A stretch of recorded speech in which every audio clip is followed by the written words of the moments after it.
रूस ने दुनिया की सबसे बड़ी रणनीतिक चाल चल दी है? क्या एक ऐसा ऑफर भारत के सामने रखा गया है जो आने वाले वर्षों में एशिया की सैन्य तस्वीर बदल सकता है? क्या ये सिर्फ एक लड़ाकू विमान का प्रस्ताव है या फिर इसके पीछे छिपा है शक्ति संतुलन का एक बड़ा खेल?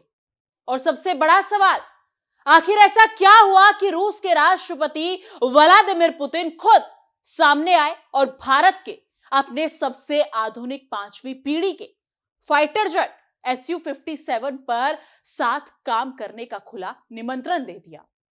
नमस्कार दोस्तों, आप देख रहे हैं हमारा एक खास शो और मैं हूं आपके साथ तान्या त्यागी। दुनिया की इस वक्त नजर युद्धों, तनावों और बदलते सामरिक समीकरणों के दौर से गुजर रही है।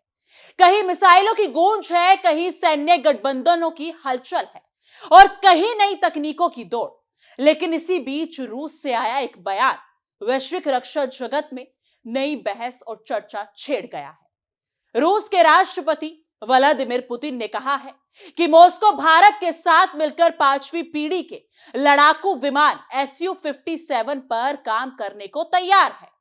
सिर्फ इतना ही नहीं, पुतिन के अगर देखा जाए तो पुतिन ने इसे दुनिया का सबसे बेहतरीन विमान बताया और यहां तक कहा कि ये भारत और रूस का संयुक्त प्रोजेक्ट भी बन सकता है। अब सवाल यह है कि क्या यह केवल एक रक्षा सौदा है या ये सिर्फ विमानों की खरीद परोक्त की बात है, या फिर इसके पीछे छिपी है एक बहुत बड़ी रणनीतिक कहानी जो आने वाले वर्षों में भारत, रूस और पूरी दुनिया के शक्ति संतुलन को प्रभावित कर सकती है। क्या भारत फिर से Su-57 कार्यक्रम की ओर लौट सकता है? क्या टेक्नोलॉजी ट्रांसफर और सोर्स कोड का ऑफर इस पूरे खेल को बदल सकता है? और क्या यह प्रस्ताव भारत रूस रक्षा संबंधों में एक नए युग की शुरुआत का संकेत है?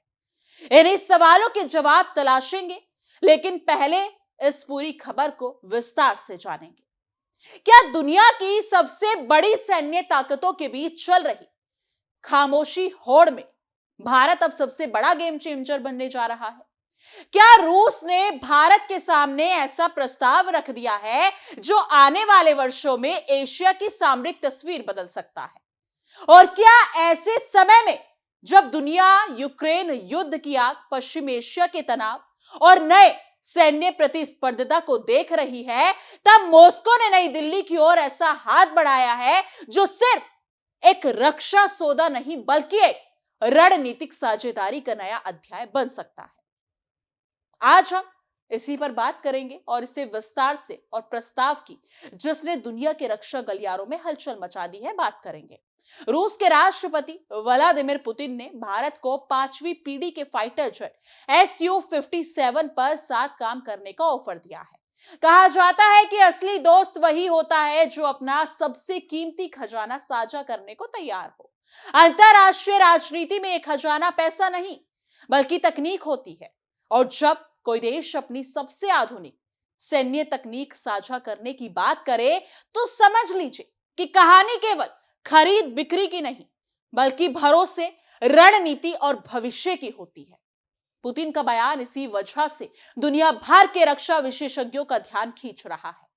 एक रिपोर्ट में खुलासा किया गया है कि रूस के राष्ट्रपति व्लादिमीर पुतिन ने कहा कि मॉस्को 5वीं पीढ़ी के लड़ाकू विमान Su-57 पर भारत के साथ काम करने को तैयार है।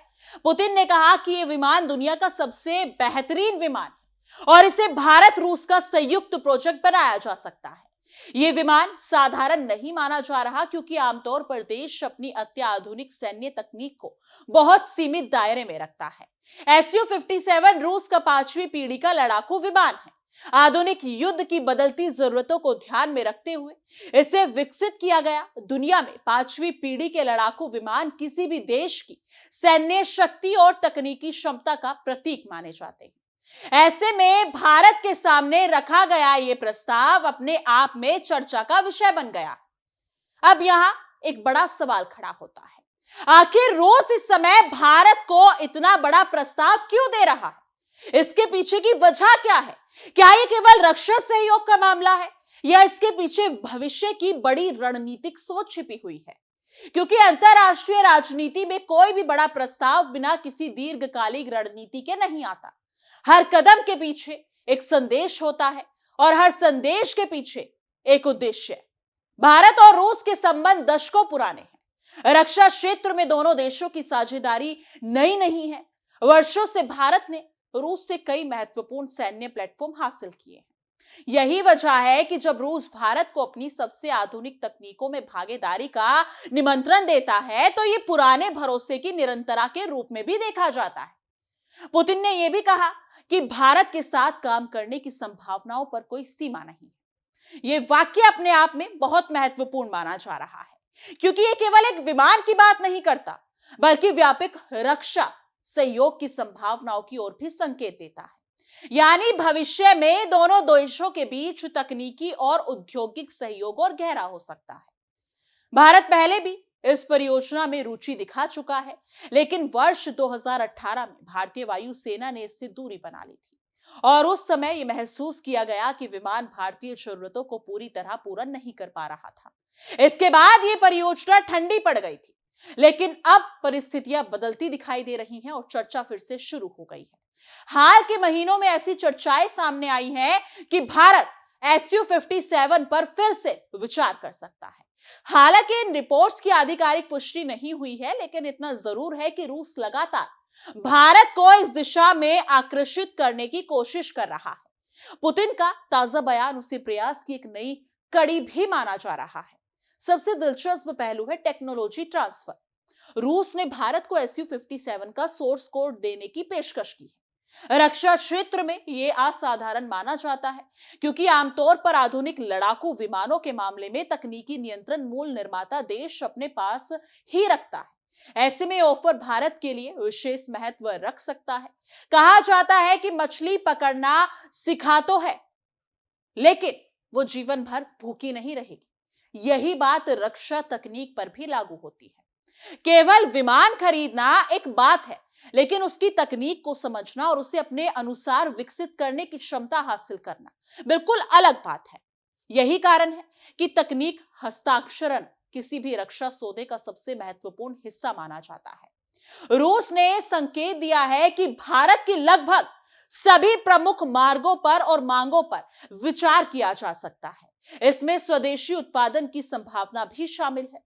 यदि ऐसा होता है तो यह केवल एक खरीद समझौता नहीं, बल्कि रक्षा निर्माण क्षेत्र में एक बड़ा सहयोग बन सकता है। और यही बात इस पूरे प्रस्ताव को और अधिक महत्वपूर्ण बना देती है। आज दुनिया में सैन्य शक्ति का मतलब केवल हथियारों की संख्या नहीं रह गया। असली ताकत उस तकनीक में है जो उन हथियारों को संचालित करती है। यही वजह है कि कई देश अब केवल खरीदार बनने के बजाय साझेदार बनने की कोशिश कर रहे हैं। भारत भी लंबे समय से इसी दिशा में आगे बढ़ रहा है। भारत की सुरक्षा जरूरत लगातार बदल रही है, नई चुनौतियां सामने आ रही हैं और नई तकनीकों की आवश्यकता महसूस की जा रही है।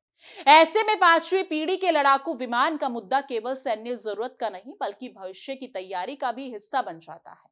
इसलिए इस विषय को लेकर संभावित रूप से अगर देखा जाए तो स्वाभाविक रूप से रुचि बढ़ी हुई नजर आई है।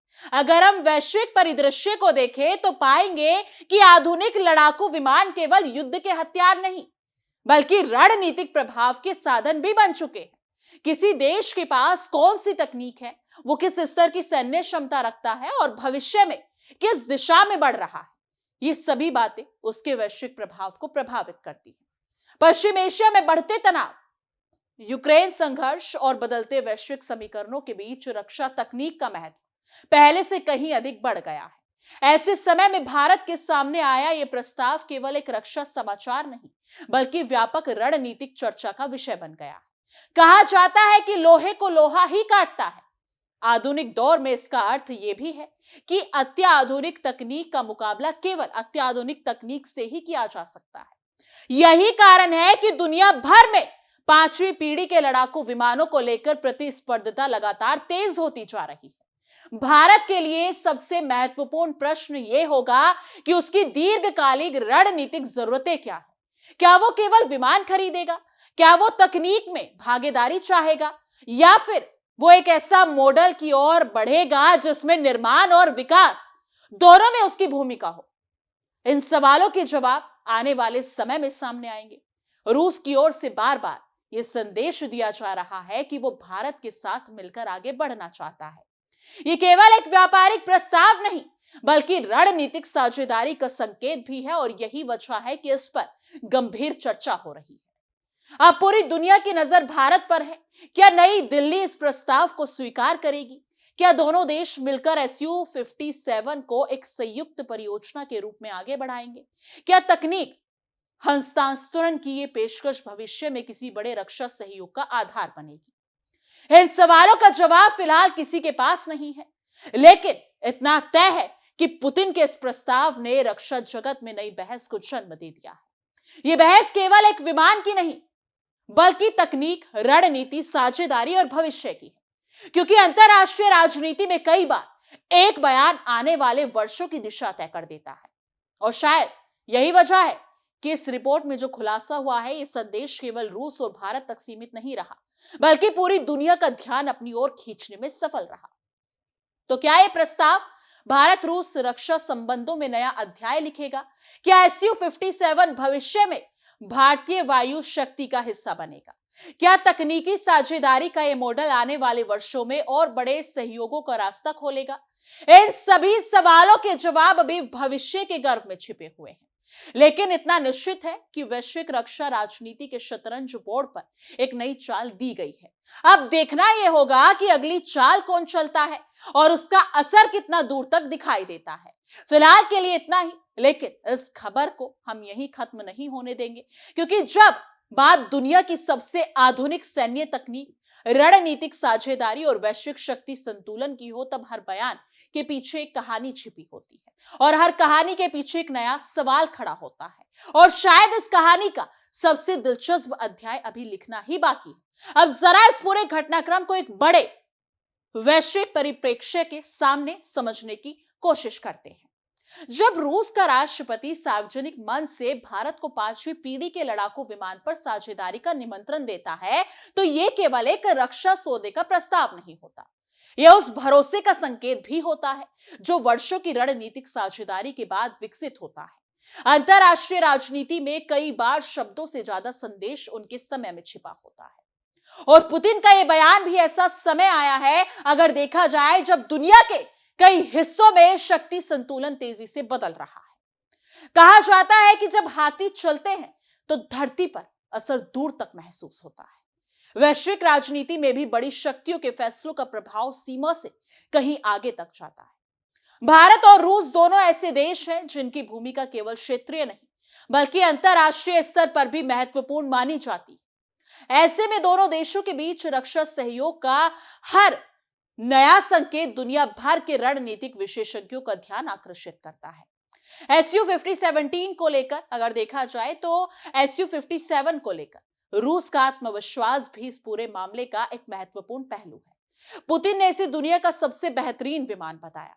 किसी भी राष्ट्राध्यक्ष द्वारा अपने रक्षा प्लेटफॉर्म की इतनी खुलकर प्रशंसा करना यह दर्शाता है कि वो उसे केवल सैन्य उत्पाद नहीं, बल्कि राष्ट्रीय क्षमता और तकनीकी उपलब्धि के प्रतीक के रूप में देखता है। इसलिए जब उसी प्लेटफॉर्म को किसी साझेदार देश के साथ साझा करने की बात की जाती है, तो उसका महत्व और बढ़ जाता है। रक्षा क्षेत्र में तकनीक को अक्सर नई सदी का सोना कहा जाता है, क्योंकि हथियार समय के साथ पुराने हो सकते हैं, लेकिन तकनीकी ज्ञान लंबे समय तक किसी देश की क्षमता को मजबूत बनाता है। यही कारण है कि टेक्नोलॉजी ट्रांसफर को किसी भी बड़े रक्षा समझौते का सबसे महत्वपूर्ण हिस्सा माना जाता है। रूस की ओर से इस दिशा में दिखाई गई तत्परता ने स्वाभाविक रूप से चर्चा को और तेज कर दिया है। भारत लंबे समय से रक्षा क्षेत्र में आत्मनिर्भरता बढ़ाने की दिशा में काम कर रहा है। ऐसी स्थिति में कोई भी प्रस्ताव जो तकनीकी भागीदारी और राष्ट्रीय उत्पादन की संभावनाओं को सामने रखता हो, वो स्वाभाविक रूप से महत्वपूर्ण बन जाता है। यही वजह है कि इस पूरे प्रस्ताव को केवल खरीदारी के नजरिए से नहीं, बल्कि दीर्घकालिक रणनीतिक सहयोग के संदर्भ में भी देखा जा रहा है। यहां एक और दिलचस्प पहलू सामने आता है। आमतौर पर आधुनिक सैन्य तकनीकों को लेकर देशों के बीच काफी गोपनीयता बरती जाती है। कई बार तो सहयोगी देशों के बीच भी पूरी तकनीकी पहुंच उपलब्ध नहीं कराई जाती। ऐसे में यदि किसी परियोजना में अधिक गहरी भागीदारी की संभावना दिखाई देती है, तो ये दोनों देशों के संबंधों की प्रकृति को भी दर्शाता है। यही कारण है कि रक्षा विशेषज्ञ इस प्रस्ताव के हर पहलू को बारीकी से अध्ययन कर रहे हैं। कहा जाता है कि समय से पहले और भाग्य से ज्यादा किसी को कुछ नहीं मिलता, लेकिन अंतरराष्ट्रीय राजनीति में तैयारियां और अवसर का मेल जब होता है तभी बड़े निर्णय जन्म लेते हैं।